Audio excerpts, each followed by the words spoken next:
Jeden z tých maločislených, co proaktívno rozdumuje i ktorý patrí vychosnovať túto ohromnú a nevychosnovanú energiju i keresturec Slavomir Redelinski. Na centrálne hrijanje to ide. Otprilike mi treba za jednu žimu 4 také prikolici.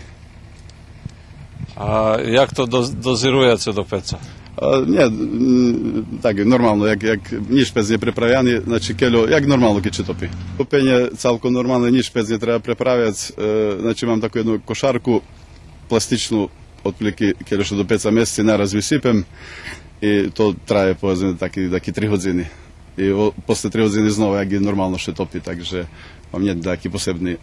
Možno praviť na automatské dozirovanie, ale to komplikuje stát, ako elektroniky treba i odrezení trošky. Ja mám času pre žimu, takže som rozdumoval, som všetko predumol, že mi to čistejšia robota. Mašina za šečkanie konározu z Českej. A tyži mašina za vycahovanie pňakoch, ktorí še zo ňu ľahko cahajú a potom i mechanizovanú rúbu. Všetko toto môže robiť jeden človek u 3 fázoch. Traktor troší kolo 4 litry nafty na hodinu. Náš sobešeník nahlášal, že to nie je bezplatná energia, ale je veľa tunša i co najvažnejšie obnovujúca. Širšiu reportážu o tým prediktujeme za nedeľový TV magazín.